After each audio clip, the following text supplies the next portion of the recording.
Boa tarde, pessoal. Uma alegria imensa estar aqui de novo com vocês. A gente fica muito feliz porque vocês gostaram, né? Então, aí a gente fica feliz de saber.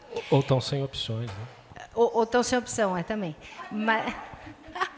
Mas a gente está muito feliz. Como a gente disse da primeira vez, né, para quem não estava aqui, a gente tem um carinho enorme por esse grupo. Nós somos filhos desse grupo, então, um carinho imenso. A gente sente um carinho imenso quando a gente vem aqui e a gente quer retribuir um pouquinho disso para vocês. O que a Maria Tereza nos deu de desafio para hoje é falar de vida eterna, que não é pouca coisa, né? Convenhamos.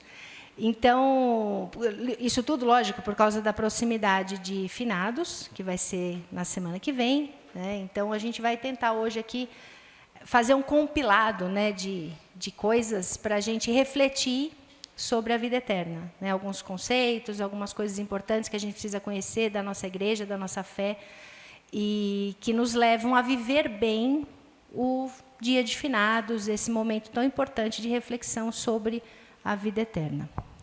E sempre que a gente é chamado para falar sobre uma coisa, a impressão que a gente tem é que Deus quer que a gente dê uma estudadinha nesse tema, né? É sempre assim, né? Da outra vez a gente veio aqui e falou também, foi obrigado a dar uma estudadinha. Então, acho que Deus puxa a nossa orelha também, meu e da Kátia, né? Para estarmos atentos para esses temas. Vocês sabem também, né? A gente dá aula de catequese para adultos aqui, então a gente é obrigado a estudar todos os anos, né? Acho que a frase do Padre Michelino para isso é muito boa, que diz que Deus coloca na frente aqueles que ele precisa olhar mais de perto, né? Que senão escapa, né? Então, a Kátia acho que também, me sinto vigiado, né? E sei da minha fraca carne que se eu não tivesse bem vigiado, putz, socorro, né? Então, que Deus nos abençoe nesse dia, né? Que a gente possa dividir um pouquinho com vocês aquilo que a gente preparou e que, no fundo, seja aquilo que Deus quer que a gente medite no dia de hoje, né? Então, a gente vai começar por um lugar, a gente vai falar de vida eterna e a gente vai começar por um lugar estranho para o tema, né? O mundo moderno que a gente vive é uma coisa muito louca, né? Eu olho os nossos filhos e eles podem assistir um desenho a hora que eles querem, um filme a hora que eles quiserem. Eu, que sou músico também, posso ouvir a música que eu quiser apertando um botão do meu celular. É impressionante a facilidade que o mundo nos dá. Outro dia, conversando com um amigo aqui da catequese, inclusive, e apesar de sermos dois catequistas, a gente tem alguma visão diferente a respeito de algumas coisas. Uma delas que eu acho que a gente está muito a caminhos acelerados para o fim dos tempos, que não é possível, né? E ele me perguntava, né? Você é do tipo que acha que o mundo está piorando, né? Eu falei, putz, cara, ao contrário. O problema do mundo é que ele está melhorando muito, né? Então a gente está acomodado, a gente está achando tudo lindo e maravilhoso, né? Se a gente olhar as nossas casas e olhar a casa dos reis dos primeiros séculos, nós vivemos em palacetes, né? Vai olhar, a gente foi uma vez num desses palácios medievais, né? Um castelo, o que eu falei? É um castelo, né, medieval, não é um palácio, né? E a gente foi na latrina do rei, Senhor, né? Então a gente vive num mundo que é lindo e maravilhoso. Mas isso também é um problema, porque acaba criando na gente um desejo de permanecer no mundo, né? Porque o mundo é tão legal, né? Então até lembrei de quando a gente alugava filme antigamente, e me lembro da gente ir alugar um filme, e me chamou a atenção uma frase que tinha num letreiro de propaganda, que falava assim, né? Porque a primeira coisa que você quer fazer depois de morrer é voltar. Digamos que não é muito cristão isso, né? Depende de onde você estiver também, né? A última coisa que eu vou querer fazer é voltar, se eu estiver onde eu planejo estar, né? Então esse é o mundo. né? Que nossa, é uma coisa de leite e mel, a gente se sente maravilhado, a gente está quase anestesiado. Mas do outro lado, tem o que a gente chama, né, da loucura da cruz. Convenhamos, né? Para esse mundo, vou falar isso com muitas aspas, né? O marketing de Jesus não é lá muito bom, né? Porque ele vem falar para nós de cruz, sofrimento, né? Humildade, significa você não é nada, é necessário que eu diminua para que ele cresça.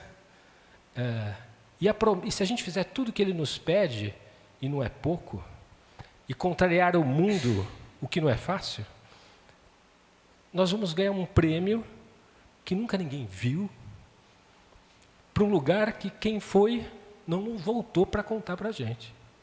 Digamos que a embalagem é complexa, né? Pô, a gente está diante de um mundo que nos dá tudo, e um homem, né? Vou me permitir nesse momento chamar Jesus de homem, um homem que promete algo que a gente não viu. Só que, curiosamente, é algo pelo qual centenas de pessoas morreram por. E aí dá uma falta de ar, né? Porque o que será que... Então a pergunta que a gente faz em seguida é, será que Jesus tinha razão, né? Será que o que ele disse estava certo? Agora, antes da gente pensar se Jesus estava certo, a gente precisa parar e pensar quem era Jesus, para depois a gente pensar se ele estava certo. Bom, vocês conhecem Jesus, né? Okay. Jesus é o cara que veio aqui e falou de si coisas que são importantes. Ele disse que ele é o próprio Deus. Ele fez milagres que só um Deus é capaz de fazer. Ele entrega a sua própria vida e a retoma ele próprio, que é uma coisa que ninguém é capaz de fazer. Então, sobre Jesus, vale a gente meditar qual é a nossa relação com esse homem que se diz Deus. Porque se ele é Deus, muita coisa muda, né? Se ele de fato é quem ele diz que é, tudo muda. Agora, se a gente não acha quem ele é, ou quem ele diz ser Deus, aí ficou complicado, né? Porque a gente nem cristão é. Então, partindo do princípio que nós estamos aqui na igreja, e que a gente realmente acredita que Jesus é quem ele disse que é Deus, então, será que o que Jesus disse, ele tinha razão? Querido, ele é Deus. Então a pergunta fica boba, né? Para não falar outra coisa. Então a nossa relação com esse homem vai modificar tudo que a gente é, e tudo que a gente faz, e tudo que a gente acredita. E o que ele fala é Deus falando. Então, quando ele vai dizer que tem uma vida eterna, pô, cara, não dá mais para duvidar, né? Quando ele fala, e da outra vez a gente lembrou dos azulejos que estão aqui atrás, né, das bodas de Caná, né? E quando Maria fala para eles e para nós, fazei tudo o que eles vos mandar, né? Puxa, esse homem é Deus. Então passa a ser inócuo perguntar se o que Jesus disse tinha razão. Sobre a morte, já que as pessoas não gostam muito de falar desse assunto, mas para cristão é um baita assunto, né? Sobre a morte a gente sabe, só para dizer que a gente disse, né? Só se morre uma vez. Até para o pessoal que está em casa, né? Para lembrar, né? Só se morre uma vez. E depois da morte tem o juízo individual. Quer dizer, cada um vai lá, né? Não gosto muito dessa expressão, vai lá prestar contas, né? Mas a gente vai lá entregar para Jesus, para Deus, aquilo que nós fomos dessa vida. E o que nós fomos, considerando que a gente morreu, né? Então ficou no passado, é aquilo que nós somos hoje. Então passa o tema da morte passa a ganhar uma relevância bastante importante. Porque nessa hora é que nós vamos entregar quem nós somos para Jesus. E aí sabemos também, né, só para também citar, né, que a gente tem 3 destinos essa jornada da morte nos pode levar somente 3 destinos possíveis. Um é o céu, vocês sabem, mas para a gente citar, fazer aqui uma... né? Que é a plena convivência com Deus. Não sei vocês, é onde eu pretendo estar. Quem quer ir para o céu, levanta a mão. Olha só, temos 100%. Quem quer morrer, levanta a mão. Ó, um terço. Já diminuiu bem. Vocês sabem que esses temas estão relacionados, né? Tem relação íntima um com os outros, né? Então, para ir para o céu precisa morrer primeiro, né? Tá bom, só para confirmar que vocês estão ligados no movimento. Então, um destino possível é o céu. Outro destino é o purgatório. Isso não é doutrina, é opinião pessoal. Para mim, purgatório já é lucro. Né? Porque o purgatório é aquele lugar, que não é um lugar, enfim, um estado, não importa, em que a gente vai para fazer aquela última limpeza que faltou fazer nesta vida para estar em plena harmonia, em plena vida com Deus. Mas é uma segunda época com aprovação garantida, né? Do purgatório só se pode ir para o céu. Então, por isso que é vantajoso, né? Ok, é tipo um segundo lugar, né? Então, tá ótimo, né? Eu me conheço, estou achando que é lucro total, né? E o terceiro lugar, que a gente não quer estar, né? É o inferno. Aqui, amigo, ferrou, né? É o inferno. É estar longe de Deus para todo sempre. Para nós, para vocês, né, que estamos aqui na igreja e amamos tanto a Deus, só de imaginar estar distante dele, por um segundo já dá um arrepio na alma, né? Imaginar isso para todo sempre, né? A gente trouxe umas frases da irmã Faustina aqui, né? Imagine vocês, para mim, outra coisa que dá arrepios é imaginar um dia que eu chegasse lá, sem pressa, né? E Jesus viesse com aquela frase lá, não vos conheço. Aí eu vou dizer, mas, Senhor, eu sou catequista da Nossa Senhora do Brasil, não é um lugar qualquer, né? Você não me viu lá no grupo Espírito Santo? Eu estava lá dando palestra. Eu falei, mas não é o que você fez, é quem você é. Então, né? Então, só de pensar, essa frase, para mim, é de tirar o sono. Não vos conheço. Enfim, então, o inferno, E o inferno é interessante, né? O que a gente faz para chegar no inferno? Nada. É só fazer nada, não lutar contra si mesmo, contra os vícios, contra os pecados, é só não fazer nada. Né? Então, assim, se você está sem fazer nada, hello, o inferno vos chama. Deus nos livre, né? Pois bem, então a gente trouxe algumas frases. Vocês sabem que Santa Faustina teve a visão, né, tanto do céu, do purgatório. Temos uma imagem aqui relacionada com ela ali, né? Do Jesus misericordioso. Então, para o céu, uma coisa bonita, né? Olha lá. Eu vou ler para não errar. Deus me tem feito entender que há uma coisa de valor infinito a seus olhos, isto é o amor a Deus. Amor, amor e novamente amor. E nada pode comparar-se a um só ato de amor a Deus. Deus, em sua grande majestade, é adorado pelos espíritos celestiais, de acordo com seus graus de graças e hierarquias em que são divididas. Não me causou temor nem susto. Minha alma estava cheia de paz e amor. E quanto mais conheço a grandeza de Deus, mais me alegro de que Ele seja o que é. Pô, lindo demais, né? A gente não tem noção, e vamos morrer sem ter, o que é o amor de Deus. Né? Depois eu conto uma historinha para vocês, pessoal. Sobre o purgatório. Vi o anjo da guarda que me disse que o seguinte... Que o seguisse. Em um momento me encontrei em um lugar nebuloso, cheio de fogo, e havia ali uma multidão de almas sofrendo. Estas almas estavam orando com grande fervor, mas sem eficácia para elas mesmas. Somente nós podemos ajudá-las. Interessante isso, né? Perguntei a estas almas qual era o seu maior tormento. E me responderam de maneira unânime que o maior tormento era a saudade de Deus. Vi a Mãe de Deus que visitava as almas no purgatório. As almas a chamavam de a estrela do mar. Ela dá a eles alívio. Essa frase do meio, para mim, é tocante, muito tocante, né? O que mais vos tormenta é a saudade de Deus. Aliás, a saudade de Deus é o maior tormento do mundo hoje. Se você pensar que essas pessoas que estão...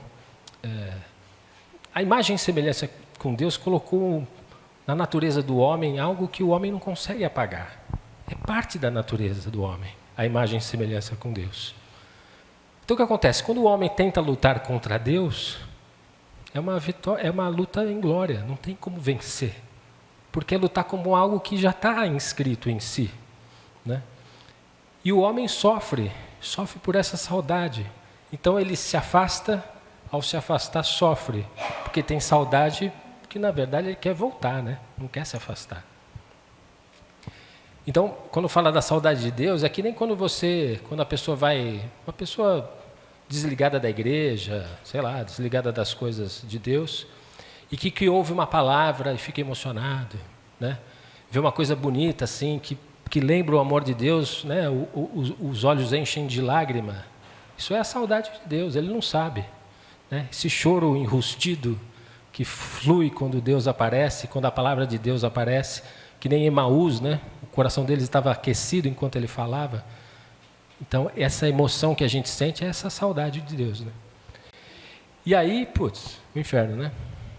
São tormentos que todos os condenados sofrem juntos. Ela discorre um pouquinho antes sobre todos os níveis do inferno aqui, né? Mas no finzinho ela fala: são tormentos que todos os condenados sofrem juntos, mas não ao fim dos tormentos.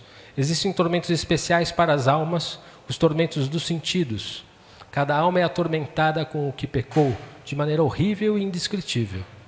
Existem terríveis prisões subterrâneas, abismos de castigo, onde o tormento se distingue do outro. Eu teria morrido vendo esses terríveis tormentos, se não me sustentasse a onipotência de Deus. Que o pecador saiba que será atormentado com o sentido com que pecou, por toda a eternidade.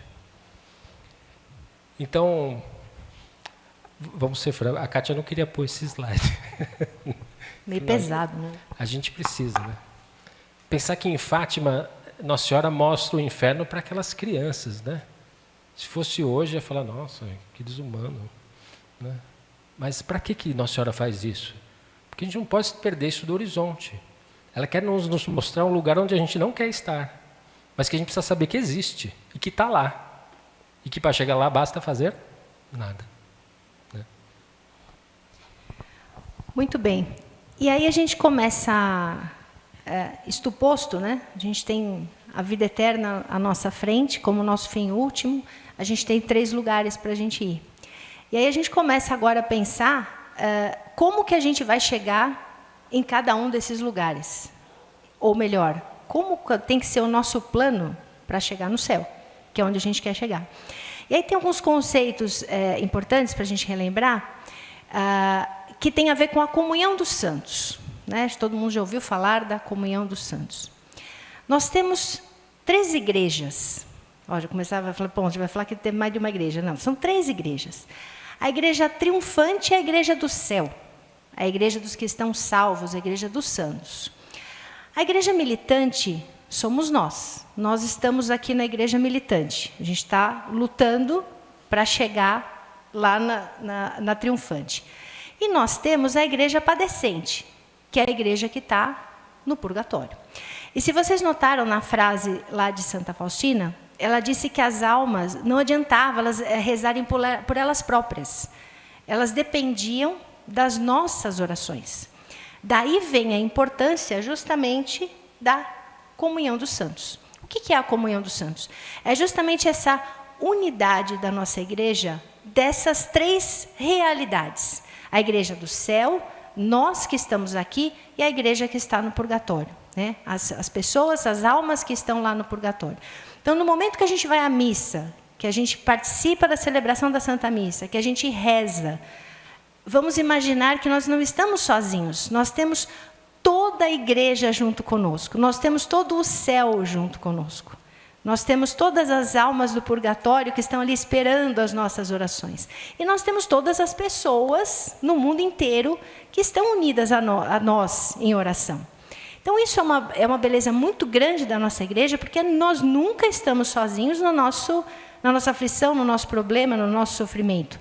Por isso que nós católicos, somos chamados a rezar em comunidade. Somos chamados a ir à igreja, a ir à missa, porque lá nós estamos unidos. Né? Jesus falou, onde 2 ou mais estiverem reunidos, estarei no meio deles. Então, nós somos chamados à oração em comunidade, porque nós temos isso, nós temos a comunhão dos santos. Né? Nós não estamos simplesmente largados ao bel prazer, rezando sozinhos e nós com Deus pedindo, por favor, me ajude. Não, a gente tem uma coisa maravilhosa. Imagina que o céu inteiro está movimentado quando a gente precisa de alguma coisa. Está todo mundo rezando. Né? Tem todos os santos, tem todos os anjos, tem Nossa Senhora, está todo mundo junto com a gente. Isso é uma grande beleza, a gente não pode esquecer da comunhão dos santos. Lembrei de quando a gente faz coisa do WhatsApp, né? A gente que teve, nosso filho ficou internado seriamente no hospital uns anos atrás, né? E a gente nos grupos do WhatsApp, está todo mundo rezando, aquela agitação, né? E a gente já fica tão acolhido só no grupo do WhatsApp, né? Imagina a igreja inteira, do mundo inteiro, do céu inteiro, né? É gente para burro, né? E o legal é que é isso, né? Quantos grupos que a gente não participa, aqui na paróquia mesmo, vocês devem participar de alguns, né? Onde vem lá um pedido de oração, né? Puxa, tem uma pessoa que agora a gente soube do testemunho bonito da Raíssa, né? Vamos continuar rezando por ela. É essa unidade que a gente tem que ter. Essa unidade como comunidade, como igreja. Uns rezando pelos outros. Porque essa escolha, né, para aqueles 3 caminhos possíveis, ele é aqui, né? Porque depois do juízo particular, na hora que a gente efetivamente for ao encontro com Deus, ali não tem mais alternativa de negociação, né? Não tem. Ali o destino nosso vai estar traçado. O que se diz é que a alma que vai para o inferno, ela vai sozinha, não é Deus que manda, né? Porque a nossa fé é que no momento que a gente morrer e a gente se deparar com Deus no nosso juízo particular, nós teremos plena ciência de tudo que nós vivemos, de tudo que nós somos, de tudo que a gente tem para entregar, né? Então, qualquer coisa que a gente precisar fazer para seguir para o caminho certo é aqui, né? E Santa Teresinha, eu ouvi uma frase dela que eu achei belíssima, né? Que ela fala que a vida é um instante entre 2 eternidades. Então, é a eternidade de antes de eu existir, né? Nesse mundo, lá quando eu ainda estava no sonho de Deus só, e a eternidade que eu vou viver depois, quando eu voltar para Ele. Então, quando a gente pensa assim, a gente vê como essa vida, ela é nada. Ela é um cisco no meio do infinito. E como a gente dá importância para esse cisco, né? Como a gente fica preso, como a gente fica apegado. Essa vida, no final das contas, ela nos serve para a gente alcançar o céu. É para isso que ela serve. A nossa escolha nesta vida tem que ter como fim último, como objetivo final, a gente fazer uma passagem bem breve pelo purgatório, né? Se for para o céu direto, melhor, né? Mas que seja, se for uma passagem pelo purgatório que seja muito breve, para que a gente possa reencontrar Deus, né? Que a gente não fique com essa saudade de Deus depois que a gente morrer, que a gente possa encontrá-lo face a face. Então, essa nossa vida aqui é isso, e por isso que Jesus nos deixou o ensinamento da cruz, porque Ele sabe que pela cruz e pelo sofrimento é que a gente vai purificar a nossa alma, que a gente vai nos purificar dos nossos vícios, que a gente vai alcançar as virtudes. Então, o sonho dele é muito perfeito, o plano dele é muito perfeito. Também, ele é Deus, né? Então, ele sabe das coisas. E quando a gente tem isso muito claro em mente, a gente encara os nossos desafios, os nossos sofrimentos de uma forma diferente. E a gente encara a própria morte de uma forma diferente. Porque se o meu objetivo está lá, enquanto eu estou aqui, eu estou trabalhando por aquele objetivo. Então, qualquer coisa vale a pena. Qualquer sofrimento vale a pena. Qualquer privação vale a pena. Porque o que eu vou viver depois é tão maior do que o que eu estou vivendo aqui, é tão maior, que o que a gente passa aqui é nada. É efêmero, né? É uma coisa que a gente não tem que dar tanta importância assim. Quer completar alguma coisa? Eu falei que ia contar uma história. Conta a história, breve, verdade. que ela cai agora.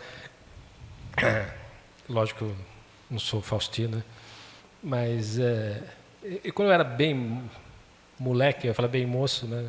Já não sou moço mais, né? Eu sempre tive uma brincadeira que eu falava, eu falei assim, o dia que eu morrer, eu tenho uma lista de dúvidas para tirar com o Senhor. Já vou com a minha lista de perguntas prontas. Coisas de garoto, né? Por que minha tia fez aquilo?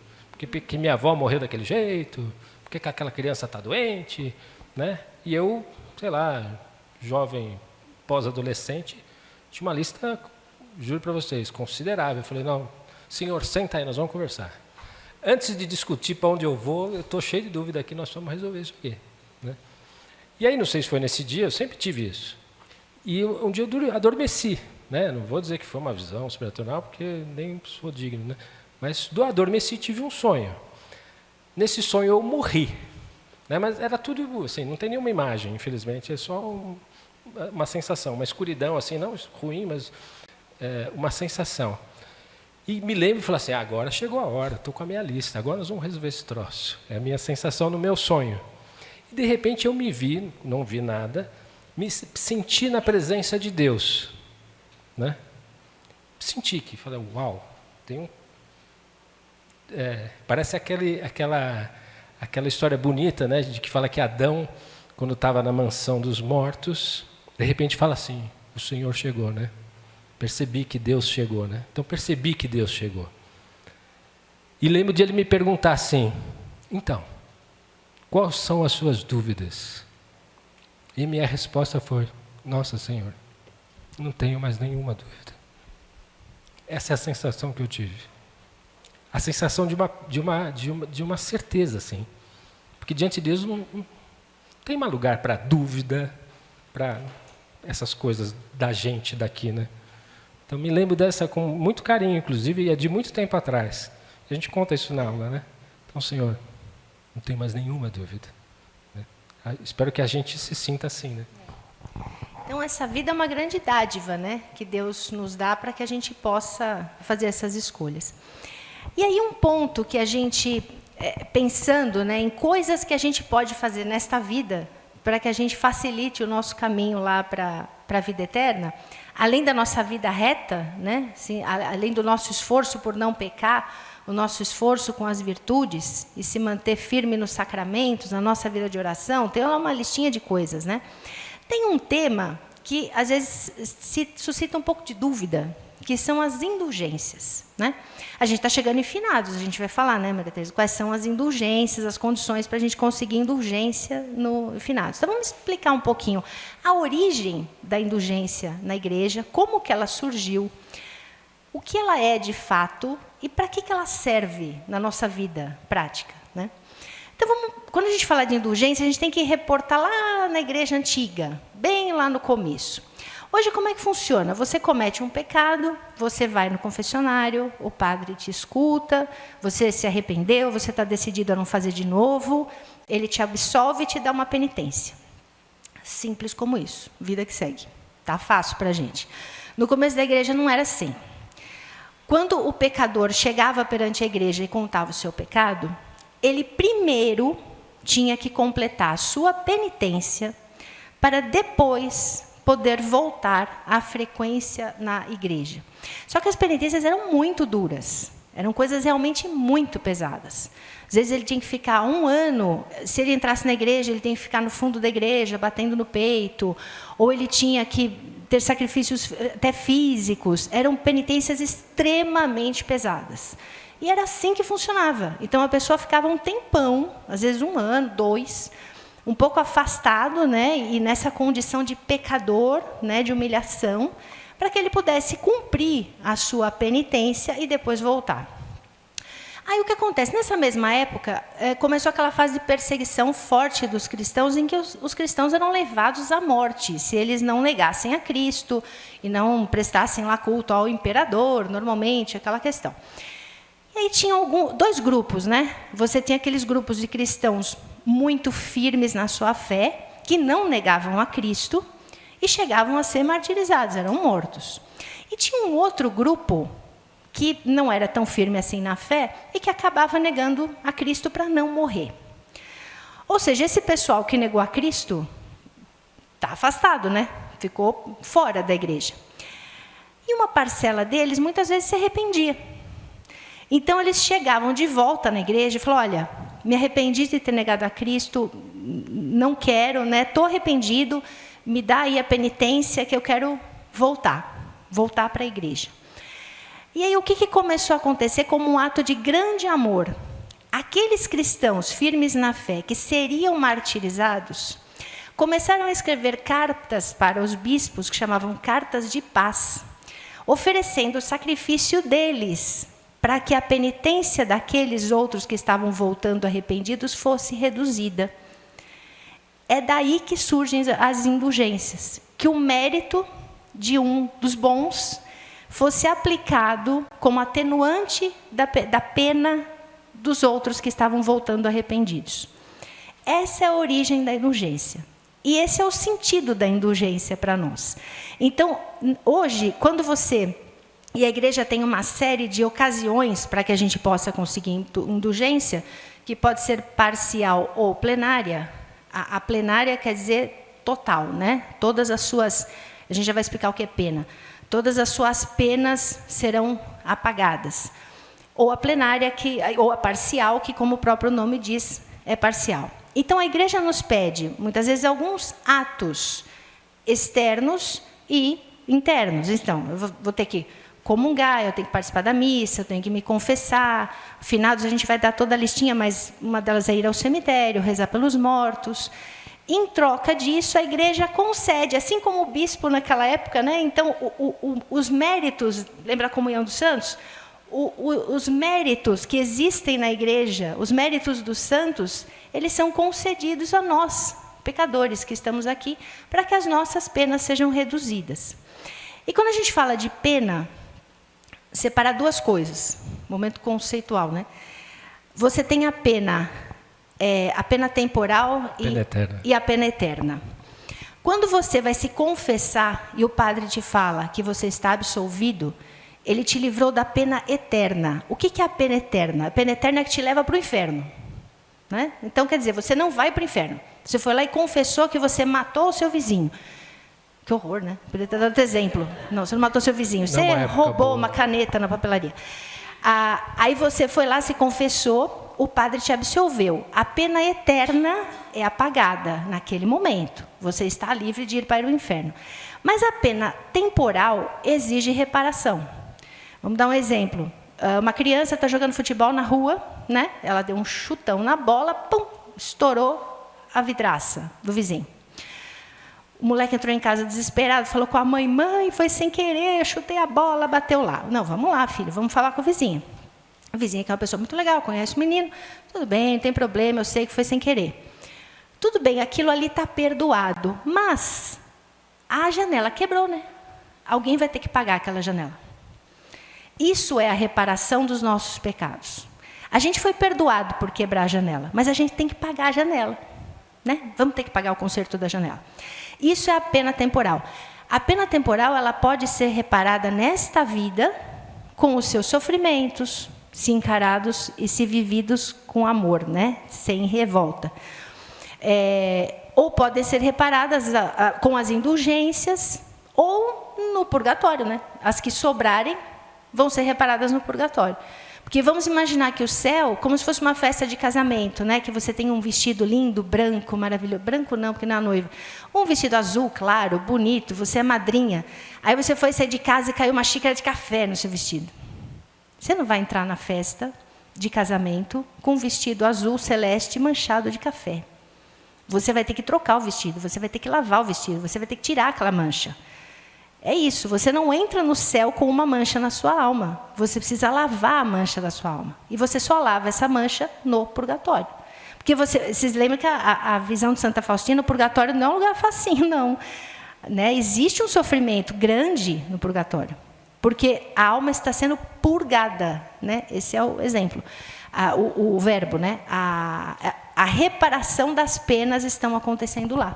Então, a gente tem a oportunidade, com as indulgências, aqui nessa vida, de ir apagando e reparando, diminuindo, né, essas penas temporais que a gente tem, ou oferecer por alguma alma do purgatório. Então, a gente vai falar, a indulgência de finados, ela é plenária, né? Então, você pode oferecer por uma alma do purgatório. Pô, Cátia, mas como é que eu vou saber se a alma está no purgatório? Será que eu não vou desperdiçar a minha indulgência e o cara já está no céu? Deixa com Nossa Senhora isso. Entrega nas mãos dela. Ela sabe quem mais precisa. Então, entrega para ela. Fala, ó, mãe, está aí, está na tua mão. Já cumpri aqui, fiz minha indulgência plenária e a senhora entrega para a alma que a senhora acha que está precisando mais. Normalmente é assim que a gente deve fazer, porque senão, né? Que provavelmente é uma alma que não tem ninguém que reze por ela, né? Isso pensa bem, é um show de horror, né? Então, por isso que é bom ter bastante filho também. Porque... Ensinar os filhos a rezar. Exato, isso é importante, porque depois de você morrer, quem vai rezar para você sair do purgatório? Né? Eu tenho um trato com a Kátia, né? Se eu morrer primeiro, ela faz uma indulgência e se ela morrer, eu faço, né? Vou garantir, né?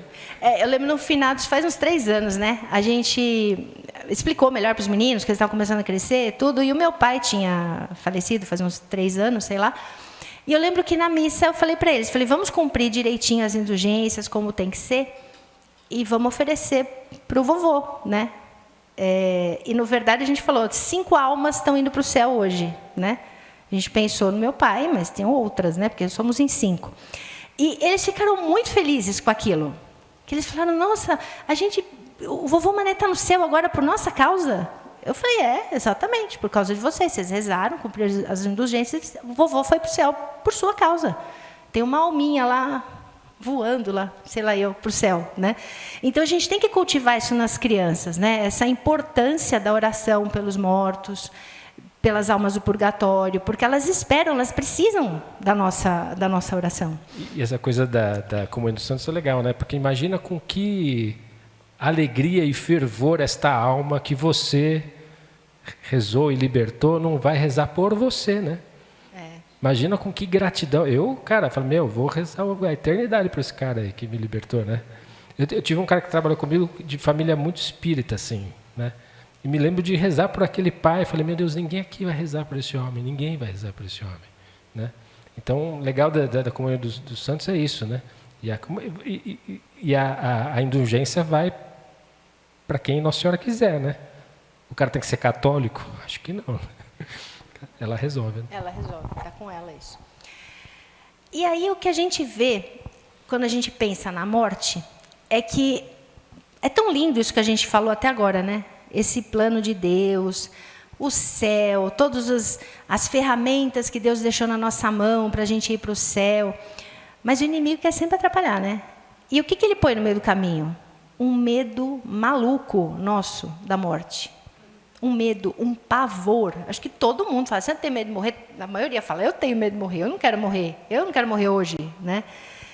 Por que a gente tem esse medo tão maluco da morte, se a gente falou esse monte de coisa linda até agora? Dá até vontade de ir para o céu, quando a gente ouve aquilo ali? Você fala, nossa, acho que eu quero ir hoje. Né?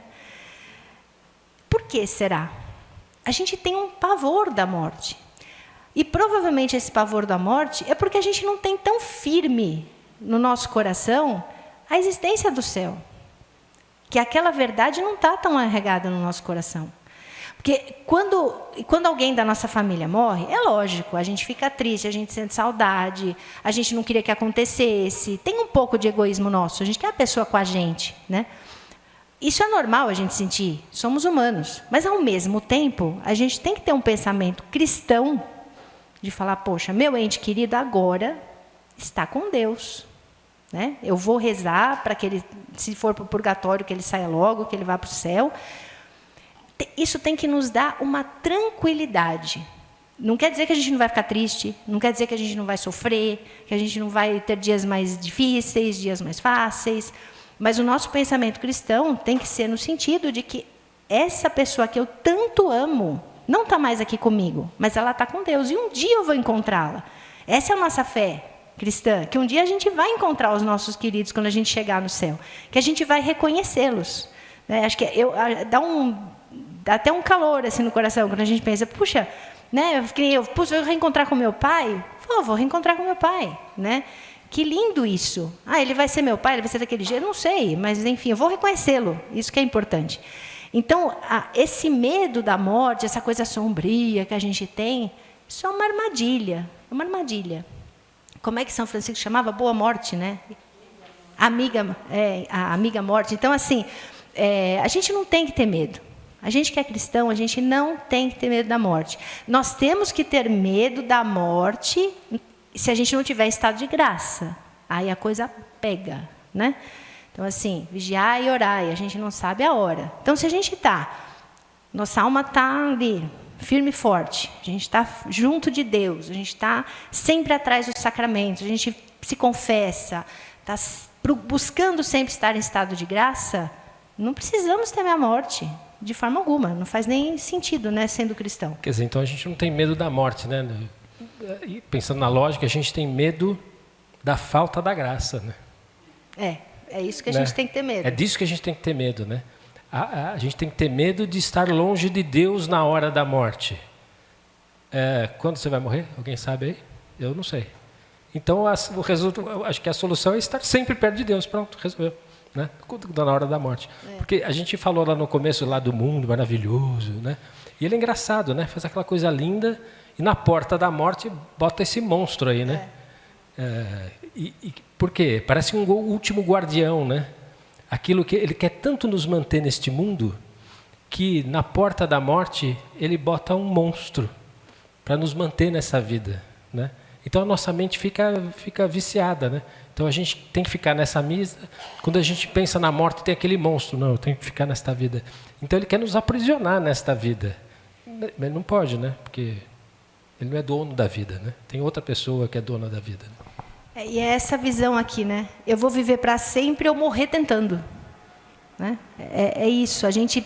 O mundo quer que a gente fique aqui, e aí a gente vê aquelas coisas meio absurdas, até de experimentos científicos, de vai ter um dia que o ser humano vai viver 300 anos, que o ser humano não vai morrer. Socorro, gente. Né? Deus me livre. Imagina, tá bom já esse tanto que a gente tem aqui, né? Para que a gente vai deixar aquele instante entre duas eternidades mais comprido, né? Tá bom, né? Vamos para a próxima, né? E o que é a morte para a gente, né? Em detrimento daquela imagem feia que a gente viu, escura, negra? Não, é isso aqui. É o reencontro, né? Você tá escrito reencontro, na verdade. Cara, que lindo, né? Imaginar esse momento que a gente encontrar com Jesus, que a gente vai dar um abração nele, assim, bem gostoso, que a gente vai dar um abraço em Nossa Senhora, vai receber um beijo dela. E a gente, assim, particularmente, né? A gente sempre pensa assim, os nossos irmãos protestantes, né, que não acreditam na nossa mãe, eu acho que ela vai estar na porta para receber eles, né? Bem-vindo, meu filho. Aí o cara vai tomar aquele susto, vixe. Ela estava aqui mesmo. Acho que só para tirar um sarro ela vai ficar bem na porta. Foi um momento, coração peludo. Exatamente. Né? Então, assim, é isso aqui, quando a gente pensa na morte, é isso é essa imagem que a gente tem que ter. É esse encontro definitivo e para sempre. Olha que lindo! Para sempre. A gente nunca mais vai deixar de vê-lo. E eu não sei se... Nossa, acho que foi na aula que a gente falou. Eu não sei se vocês assistiram um filme que chama O Céu é de Verdade. Já assistiram? Quem não assistiu, procure. Acho que tem ainda na Netflix, eu não sei se ainda tem. Acho que na Amazon Prime também tem. É maravilhoso. E é uma história verídica. Né? Contando isso não estraga a história, mas é um menino que viu o céu. Né? Então, assim, é de uma beleza, de uma singeleza, né? Aquele filme. É maravilhoso. Então, é isso, né? Esse encontro com Jesus, esse encontro com o Pai. E o oposto é esse desespero, que é isso que a gente tem que tirar da nossa mente. E quando a gente se encontrar com a morte, que todos nós nos encontraremos, a nossa não vai vir, a não ser que você esteja doente sabendo que ela vai chegar. Ou dos nossos queridos, a gente não pode entrar em desespero. Lembrando, a palavra desespero, ela significa falta de esperança. O que é esperança? Esperança é esperar em Deus. Se eu tenho confiança em Deus, se eu espero em Deus, se eu sei que Ele me ama, se eu sei que Ele é meu Pai, eu sei que sou filho de Deus, por que eu vou ter falta de esperança? Por que eu vou ter desespero? Né? Então, nós não podemos pensar assim, nós somos cristãos. E, por fim, falando especificamente de finados, né? Essa data coladinha ali na festa de Todos os Santos, a gente já falou um pouquinho dela até no outro dia que a gente veio aqui, mas o finados em si é uma data muito importante para a gente vir na celebração, né, da missa, cumprir a indulgência, rezar pelos nossos mortos. É um dia importante de oração.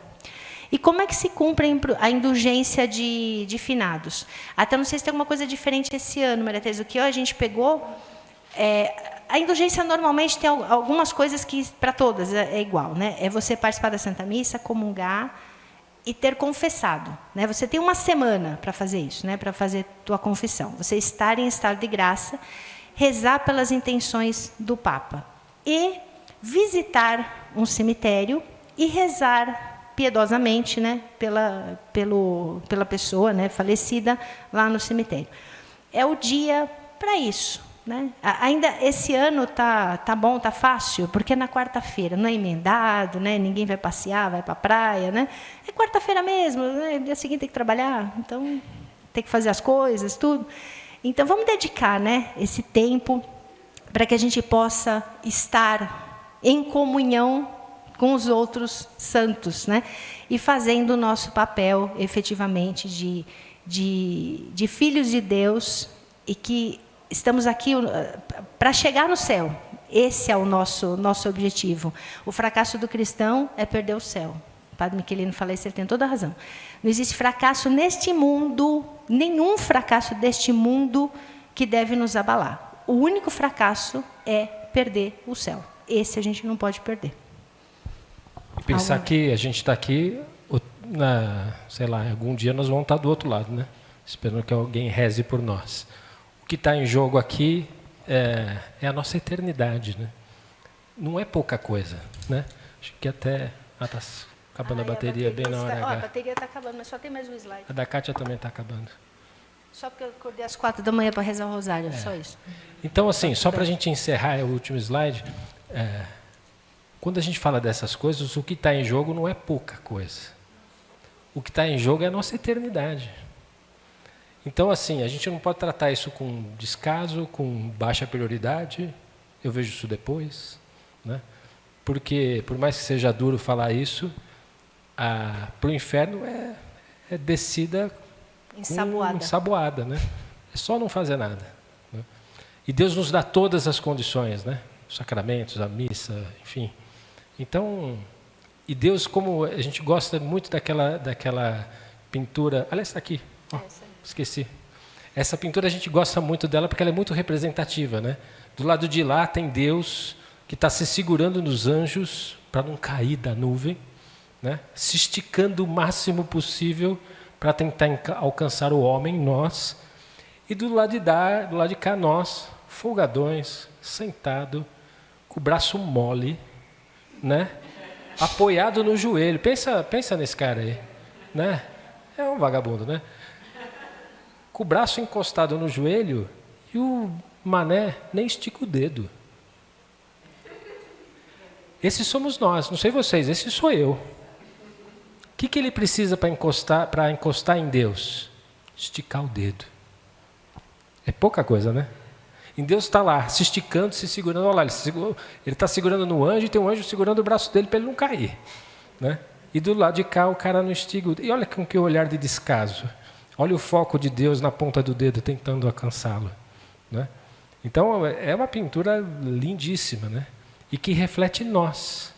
Então, para alcançar o céu, que é tão maravilhoso, é contraditório isso, né? O maior prêmio de todos a gente recebe um mínimo de esforço, né? Deus faz 99% das coisas. A gente só precisa sair do lugar. A gente só precisa esticar o dedo, né? Eu e minha servirei.